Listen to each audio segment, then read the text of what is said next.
The fluorescent lights of Tanaka Technologies' executive floor cast harsh shadows across the marble reception area as Hiroshi Tanaka stepped out of his private elevator, barking orders in rapid Japanese into his phone. At 52, he commanded a tech empire worth billions, and everyone in the building knew to stay out of his way during his notorious morning tirades. Everyone except the old janitor mopping near the conference room. Hiroshi's custom Italian shoes clicked impatiently as he ended his call, spotting the elderly man's cart blocking his path. The janitor, probably in his 70s, wore the standard gray uniform that made him practically invisible to most executives. His weathered hands gripped the mop handle as he methodically cleaned the already spotless floor. "Move," Hiroshi snapped in Japanese, not bothering to look at the man's face. When the janitor didn't immediately respond, Hiroshi's irritation flared. He switched to rapid, colloquial Japanese, the kind used in Tokyo's business districts, assuming this simple worker wouldn't understand the sophisticated dialect. Honestly, did they hire anyone with a functioning brain for these positions? I've seen robots with better spatial awareness. Perhaps we should replace the entire cleaning staff with actual machines, at least they'd know to stay out of the way. The words hung in the air, cruel and cutting. Several passing employees froze, their faces flushing with secondhand embarrassment. Hiroshi's assistant, Jennifer, winced but said nothing. Nobody ever corrected Hiroshi Tanaka. The janitor slowly straightened, setting his mop aside with careful deliberation. When he turned to face Hiroshi, his eyes held something the billionaire didn't expect, not fear or anger, but a deep, quiet sadness mixed with unmistakable dignity. Then, in flawless, elegant Japanese that would make a Kyoto professor proud, the old man spoke. "I apologize for the inconvenience, Tanaka-san. I was trying to remove a stain before your morning meeting. In my experience, it's easier to clean up messes before they set in permanently, whether on floors or in hearts. Though I've learned that some stains run deeper than others." The hallway went silent. Hiroshi's mouth opened slightly, his face draining of color. The janitor's Japanese wasn't just fluent, it was refined, educated, carrying the subtle inflections of someone who'd spent years in Japan's most prestigious circles. You speak Japanese," Hiroshi managed, his own voice suddenly hoarse. "Hi, watashi wa Nihonjin desu," the man replied softly. "Yes, I am Japanese. I lived in Tokyo for 30 years. Taught literature at Waseda University before my wife got sick. We moved here for her treatment."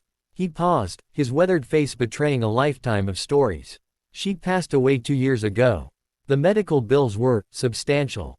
But I don't regret a single penny spent trying to save her." Hiroshi felt something crack inside his chest. He glanced around at the frozen faces of his employees, all watching him with expressions ranging from shock to barely concealed satisfaction at seeing their tyrannical boss humbled. Hiroshi started, but the janitor gently raised a hand. "There's no need, Tanaka-san. I understand. When we dress people in uniforms, we stop seeing them as people. You saw a janitor. You didn't see Kenji Yamamoto, professor of classical Japanese literature, husband to Yuki for 43 years, father to 2 daughters, grandfather to 5. His smile was sad but genuine. "We all wear costumes that hide who we really are." The old man, Professor Yamamoto, picked up his mop again. "Your meeting starts in 10 minutes. I'll finish quickly and leave you in peace." But Hiroshi couldn't move. His mind raced back through the years, all the people he'd dismissed, all the workers he'd treated as invisible, all the times he'd equated someone's job with their worth. He thought of his own father, who'd started as a factory worker in Osaka before building the small electronics shop that Hiroshi had eventually transformed into a billion-dollar empire. His father, who'd died before seeing that success, who'd always said, "A person's value isn't measured by their bank account but by how they treat those who can do nothing for them." When had Hiroshi forgotten that?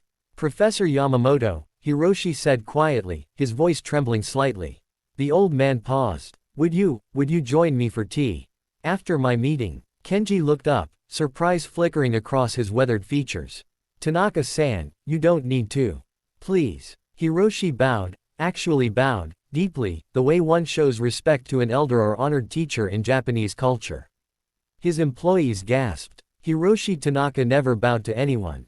"I would be honored." That afternoon, in Hiroshi's private office overlooking the Seattle skyline, Two men sat across from each other, drinking green tea from simple cups. For 3 hours, they talked. Kenji shared stories of teaching literature, of his beloved wife Yuki, of the devastating choice between dignity and survival that led him to take a janitor's job at 70 years old. He spoke of the invisible workers, the cleaners, the security guards, the cafeteria staff, and their rich, complex lives that existed beyond the uniforms people saw. Hiroshi listened, really listened, for perhaps the first time in decades. He saw his own reflection in the tea's surface and didn't recognize the man he'd become. The next morning, Tanaka Technologies employees arrived to find a memo from the CEO. Effective immediately, all support staff would receive a 40% raise, full health benefits with zero deductibles, and tuition reimbursement for themselves or their children. A new position was created, Director of Employee Dignity, responsible for ensuring every person in the building was treated with respect, regardless of their role. Professor Kenji Yamamoto was offered that position. He politely declined, saying he was content with his current work. Purpose isn't found in titles, Tanaka-san. It's found in how we show up each day. But he accepted when Hiroshi asked him to teach a monthly seminar to executives on empathy and human dignity, paid at full professor rates. More importantly, Hiroshi changed. He learned the names of every janitor, every security guard, every cafeteria worker. He asked about their families, their dreams, their lives beyond the building. When Maria, the evening cleaner, mentioned her daughter's acceptance to engineering school, Hiroshi established a scholarship fund. When Robert, the security guard, talked about his mother's Alzheimer's care costs, Hiroshi connected him with resources and covered the gaps. Word spread. Other companies watched, skeptical at first. But Tanaka Technologies' productivity soared. Employee retention hit record highs. Innovation flourished when people felt valued. Turns out, when you treat human beings like human beings, they give you their best. 3 years later, at a company celebration, Hiroshi stood to give a speech. Beside him sat Professor Yamamoto, now retired from janitorial work but still teaching his monthly seminars, beloved by everyone in the building. I built this company on innovation, Hiroshi told the crowd. But I almost destroyed it through arrogance. I thought success meant rising above others. A wise teacher showed me that true success means lifting others up. Every person here, from our newest intern to our senior executives, carries infinite worth. I'm grateful to have finally learned to see it. Professor Yamamoto smiled, his eyes crinkling with warmth.